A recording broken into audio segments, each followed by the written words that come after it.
ജീവിതത്തിൽ വിജയിക്കാൻ ഏതറ്റം വരെയും പോകുന്നവരുടെ ലോകത്താണ് ഇന്ന് നാം ജീവിക്കുന്നത്.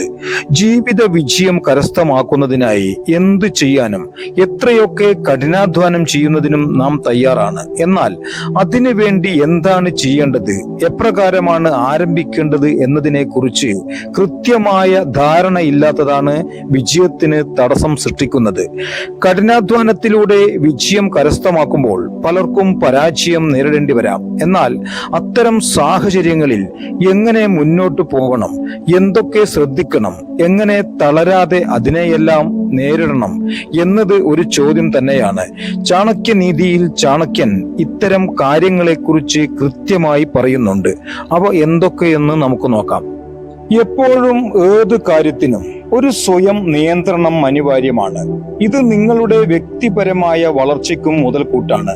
പ്രലോഭനങ്ങളിൽ വീണു പോവാതെ എല്ലാ കാര്യവും ചെയ്യുന്നതിനും ദീർഘകാല വിജയം കരസ്ഥമാക്കുന്നതിനുമുള്ള ലക്ഷ്യവും അനിവാര്യമാണ്. പലപ്പോഴും ഇതെല്ലാം തന്നെയാണ് നിങ്ങളെ വിജയത്തിലേക്ക് എത്തിക്കുന്നത്. സ്വയം നിയന്ത്രിക്കാൻ കഴിയുന്ന ഏതൊരു വ്യക്തിക്കും ജീവിതത്തിൽ വിജയം കരസ്ഥമാക്കാൻ സാധിക്കുന്നു. ഈ കഴിവ് തന്നെയാണ് ഒരു വ്യക്തിയെ സമ്പന്നതയിലേക്ക് എത്തിക്കുന്നതും എന്നാണ് ചാണക്യൻ പറയുന്നത്. ദീർഘകാല ലക്ഷ്യങ്ങൾ കൃത്യമായി പ്ലാൻ ചെയ്ത് മുന്നോട്ട് പോകുന്നതിന് ശ്രദ്ധിക്കണം. ഒരു കാരണവശാലും ഭാഗ്യത്തിൽ മാത്രം വിശ്വസിച്ച് ഇരിക്കരുത്. ഇത് നിങ്ങളുടെ ജീവിതത്തിൽ വിജയമല്ല, പരാജയമാണ് പലപ്പോഴും നൽകുന്നത് എന്നാണ് ചാണക്യൻ പറയുന്നത്. ഒരു വ്യക്തിയും വിജയം കരസ്ഥമാക്കുന്നതിന് വേണ്ടി ഭാഗ്യത്തെ ആശ്രയിച്ചിരിക്കരുത് എന്ന് മാത്രമല്ല, ഏത് സാഹചര്യത്തിലും കഠിനാധ്വാനം ചെയ്യുന്നതിനും ജീവിതത്തിൽ വിജയം കരസ്ഥമാക്കുന്നതിനും ശ്രദ്ധിക്കണം. കൂടാതെ കൂടുതൽ പരിശ്രമിക്കുന്നവർക്ക് അവരുടെ ജീവിതത്തിൽ പ്രതീക്ഷിക്കാത്ത നേട്ടങ്ങൾ കൊണ്ടുവരുന്നതിന് സാധിക്കുന്നു. ജീവിതം തന്നെ മാറി മറിയുന്ന നേട്ടങ്ങൾ നിങ്ങളുടെ ജീവിതത്തിൽ ഇതുവഴി ഉണ്ടാവുന്നു എന്നാണ് ചാണക്യൻ പറയുന്നത്. നിങ്ങൾ എന്താണോ സ്വപ്നം കണ്ടിരിക്കുന്നത്, അത് എന്തു തന്നെയായാലും അത് നേടിയെടുക്കുവാനായി നിങ്ങൾ കഠിനമായി പരിശ്രമിക്കണം. നിങ്ങളുടെ ചിന്തയിലും പ്രവൃത്തിയിലും അത് നിറക്കണം. നിങ്ങളൊരു കാര്യം ചിന്തിച്ചുറപ്പിച്ചാൽ അത് നിങ്ങളുടെ ഉപബോധ മനസ്സിൽ പതിയുന്നു. അങ്ങനെ പതിഞ്ഞ ഒരു കാര്യം നടക്കാൻ നിങ്ങളെ ഈ പ്രപഞ്ചം തന്നെ പ്രാപ്തമാക്കുന്നു. മനസ്സിൽ എപ്പോഴും നല്ലത് മാത്രം നിറക്കുക.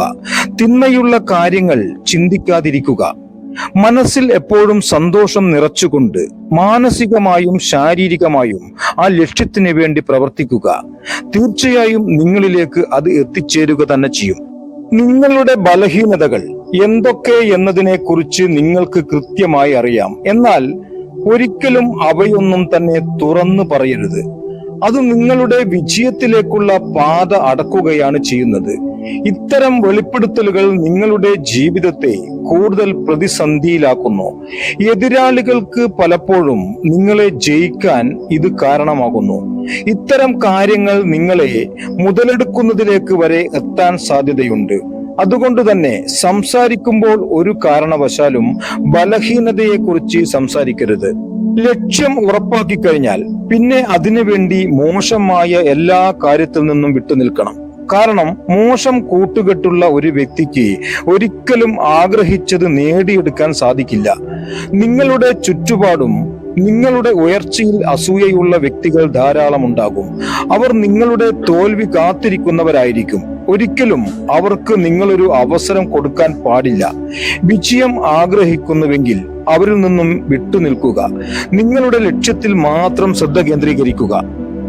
ഭാരതത്തെ കൊള്ളയടിക്കാൻ വന്ന വിദേശ ആക്രമണകാരി അലക്സാണ്ടർ ചക്രവർത്തിയെ കൂട്ടുപിടിച്ച് രാജ്യത്ത് മുഴുവൻ ചൂതാട്ടവും മദ്യശാലയും വ്യഭിചാര കേന്ദ്രവും ആരംഭിച്ച് ജനങ്ങളിൽ നിന്നും അധിക നികുതി ഈടാക്കി രാജ്യത്തെ കൊള്ളയടിച്ച നന്ദരാജവംശത്തെ തന്റെ തന്ത്രവും ശക്തിയും ഉപയോഗിച്ച് വേരോടെ പിഴുതെറിഞ്ഞ മഹാ ആചാര്യനാണ് ചാണക്യൻ. നിങ്ങൾക്ക് ഈ വീഡിയോ ഉപകാരപ്രദമായെങ്കിൽ ഇപ്പോൾ തന്നെ സബ്സ്ക്രൈബ് ചെയ്യുക. ഇഷ്ടമായാൽ ലൈക്കും കമന്റും ഷെയറും ചെയ്യുക. നിങ്ങൾ ഈ വീഡിയോ കണ്ടതിന് വളരെ നന്ദി.